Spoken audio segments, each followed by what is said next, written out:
Combination of resistances.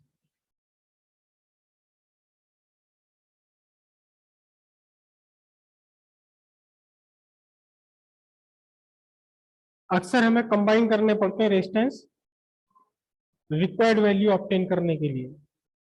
दो तरह के कॉम्बिनेशन, पहले की कैपेसिटर की तरह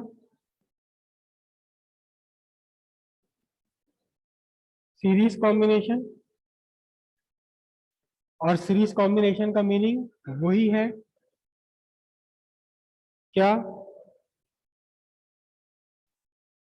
रेजिस्टर्स, या आप कह दें क्या, कंडक्टर्स, क्योंकि हर कंडक्टर अपने आप में एक रेजिस्टर है। कैसे कनेक्टेड है? वन आफ्टर द अदर, एक दूसरे के आगे पीछे कनेक्टेड है।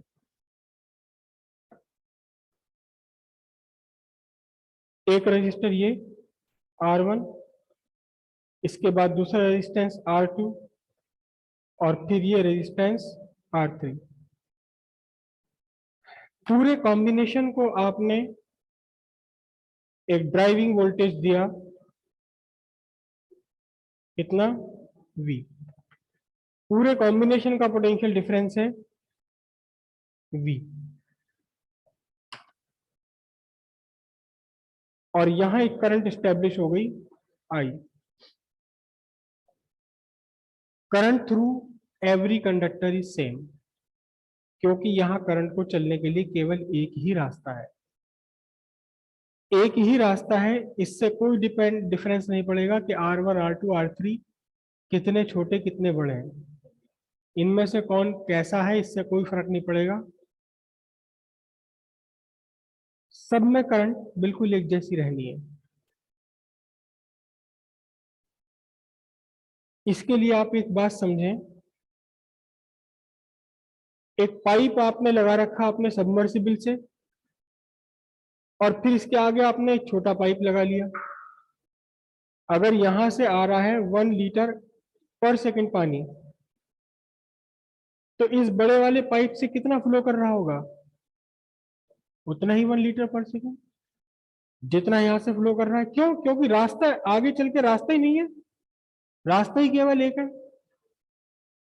जब भी आप सीरीज कॉम्बिनेशन में लगाएंगे तो current through each register each conductor is same, current सब में सेम है।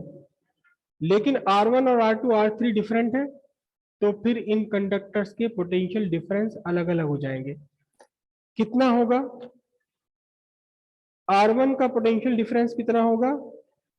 R1 के अक्रॉस पोटेंशियल डिफरेंस V1 कितना, IR1।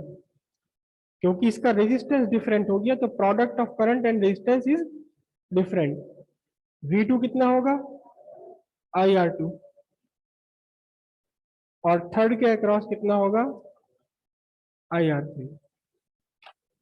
टोटल पोटेंशियल डिफरेंस कितना है, V। तो अब आपके लिए क्या बना, V equals V1 plus V2 plus V3। I common ले लूं,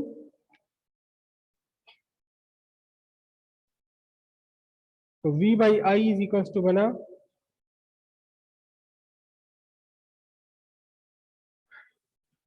अब आपने एक इक्विवेलेंट रेजिस्टर लिया। इक्विवेलेंट का मतलब एक ऐसा रजिस्टर आपने ले लिया, एक ऐसा कंडक्टर आपने ले लिया, एक ऐसा कंडक्टर जिसको पोटेंशियल डिफरेंस V देने पर इस कंडक्टर में उतनी ही करंट स्टैब्लिश हो जाए, उतनी ही करंट चले जितनी करंट आपके पूरे के पूरे कॉम्बिनेशन में चल रही है। तो ये जो एक सिंगल कंडक्टर है, this is called equivalent resistor. Equivalent इसलिए क्योंकि इस अकेले ने वही काम किया जो काम ये तीनों मिलकर के कर रहे थे। तो इक्विवेलेंट रेजिस्टेंस आपका हुआ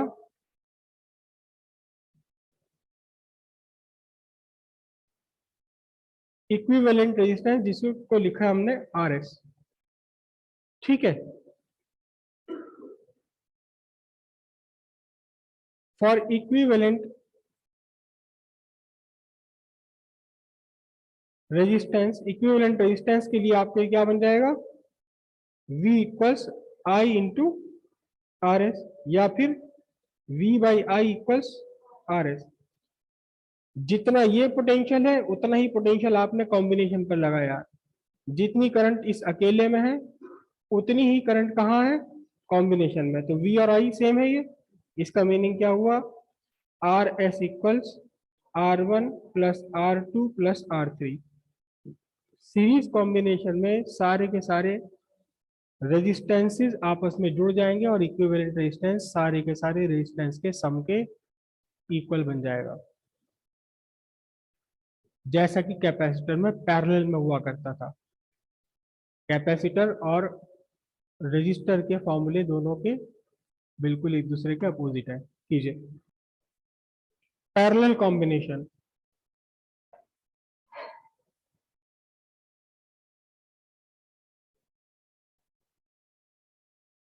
पैरेलल कॉम्बिनेशन में क्या है, रेजिस्टर्स या conductors are connected between two common points, दो कॉमन पॉइंट्स के बीच में कनेक्टेड है ये।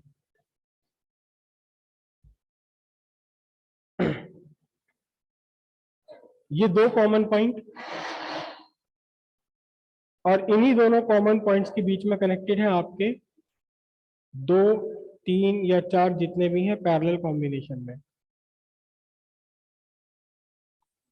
और इन दोनों कॉमन पॉइंट्स पर आपने लिया हुआ है एक source of EMF, driving voltage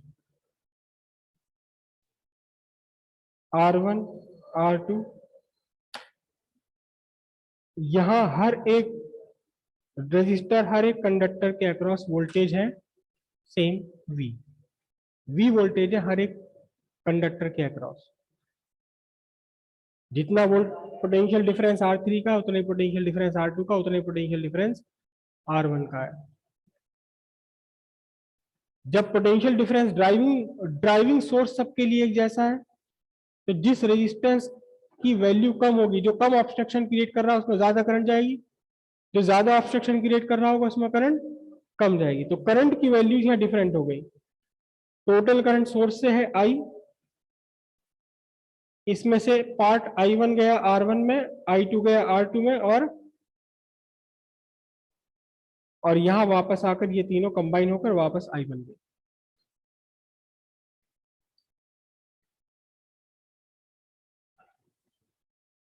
तो आपके लिए I1 कितना होगा, पोटेंशियल डिफरेंस V है, रेजिस्टेंस R1 को कितना पोटेंशियल डिफरेंस मिल रहा है V, तो करंट I1 इसमें कितनी होगी V बाय R1। I2 की वैल्यू कितनी बनेगी V बाय R2, और I3 की वैल्यू कितनी बनेगी V bye R3। Total current कितनी चल रही है आपके सोर्स से, I1 प्लस I2 प्लस, तो V इसमें से कॉमन ले लेता हूं 1 बाय R1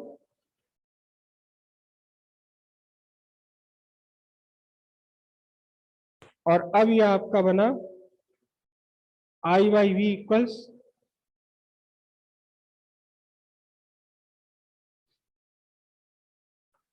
अब आपने क्या काम किया, एक ऐसा सिंगल कंडक्टर ले लिया जिस कंडक्टर के एंड्स पर पोटेंशियल डिफरेंस V लगाने पर इस एक अकेले कंडक्टर में कितनी करंट पास हो, करंट I यहां से पास हो, जिसे आप कहेंगे इक्विवेलेंट कंडक्टर या इक्विवेलेंट रेजिस्टर।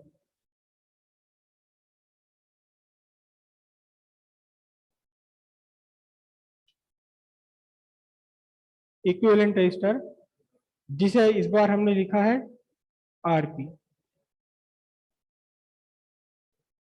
आरपी की वैल्यू इस तरह से एडजस्टेड है कि जब आपने इसको पोटेंशियल डिफरेंस दिया V, तब इस एक सिंगल रजिस्टर में उतनी ही करंट फ्लो करने लगी जितनी करंट फ्लो कर रही थी पूरे कॉम्बिनेशन में।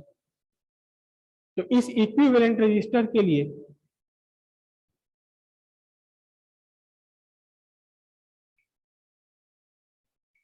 इक्विवेलेंट रजिस्टर के लिए I equals V by R P और I by V equals 1 by R P. ये वही उतनी ही करंट है जितनी करंट फ्लो कर रही है कॉम्बिनेशन में।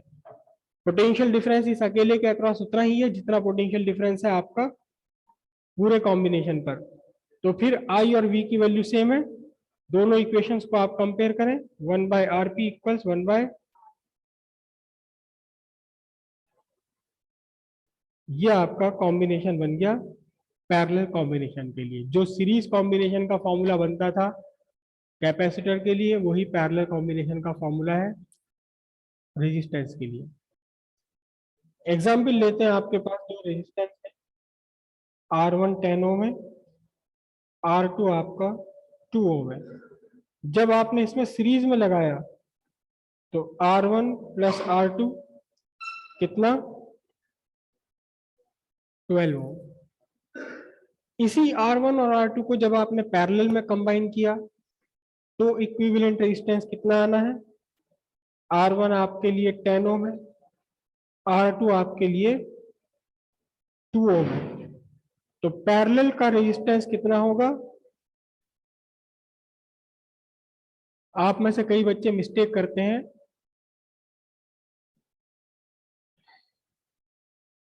कि सॉल्यूशन करने से पहले फॉर्मूला नहीं लिखते, आधा नंबर कट जाएगा। फॉर्मूला आपके माइंड में है, सीधे सीधे यहाँ वैल्यू सब्स्टिट्यूट कर दी, आधा नंबर कट जाएगा आपका। बोर्ड एग्जाम में साफ लिखा हुआ आता है give half mark for writing formula. Formula लिखने का आधा नंबर है, फॉर्मूला नहीं लिखा तो आधा नंबर कट जाएगा, मेरे जैसे किसी के हाथ में आ गई तो। वरना तो आप कुछ भी लिख दो, सब चलता है।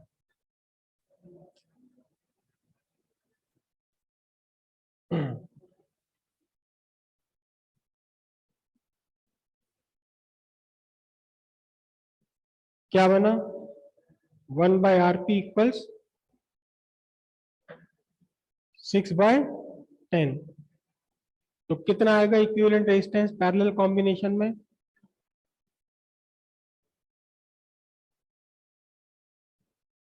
10 बाय 6 कितना बनेगा बोलो? 1.1.67666। अब दोनों ही कॉम्बिनेशन में आप देखें जरा ध्यान से, R1 R2 आपने सीरीज में कंबाइन किए, इन दोनों में बड़ा कौन था? 10 ओम। और सीरीज कॉम्बिनेशन का इक्विवेलेंट आपके पास बना है 12 ओम, बड़े वाले से भी ज्यादा, बड़े वाले से भी ज्यादा हो गया। लेकिन जब आप पैरेलल कॉम्बिनेशन में डालते हैं तो छोटे वाले से भी कम रेजिस्टेंस हो जाता है। सिंपल सी बात है कि जब आपको कहीं किसी सर्किट में रेजिस्टेंस बढ़ाना है, इंक्रीज करना है रेजिस्टेंस, तो आप सीरीज कॉम्बिनेशन यूज करेंगे। और कहीं आपको रेजिस्टेंस डिक्रीज कराना है, करंट ज्यादा आपको चाहिए, तब आप पैरेलल कॉम्बिनेशन यूज करेंगे। ठीक है।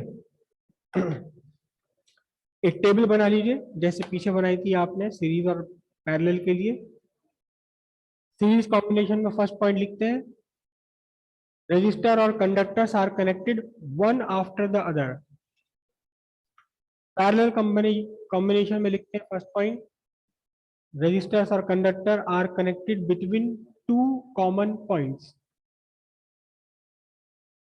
Current through each resistor is same.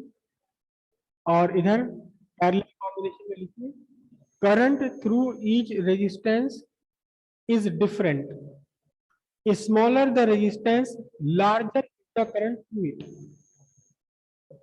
Current different है पैरेलल कॉम्बिनेशन में, लेकिन इस डिफरेंस में भी जिस रेजिस्टेंस की वैल्यू कम है वहां लार्जर करंट होगी, जिस रेजिस्टेंस की वैल्यू ज्यादा है, जो ज्यादा ऑब्स्ट्रक्शन क्रिएट कर रहा है वहां करंट कम चली जाएगी।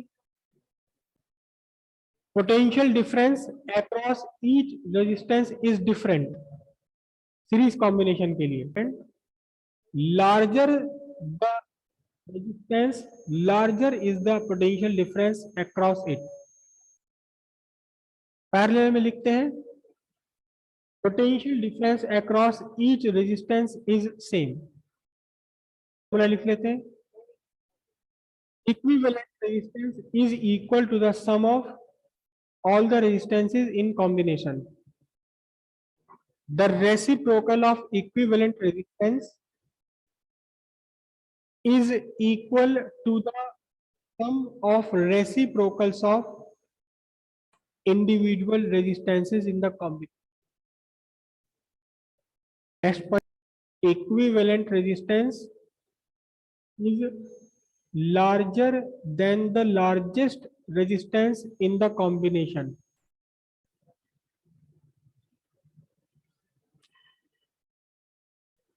Equivalent resistance is larger than the largest resistance in the combination.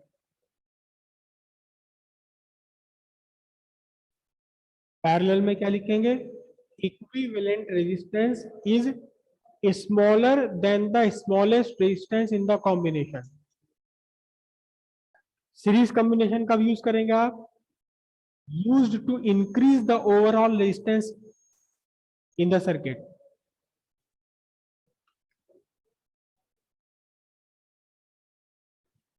और decrease the current, इसी में लिख लीजिए, और decrease the current. Used to decrease overall resistance of circuit and increase current.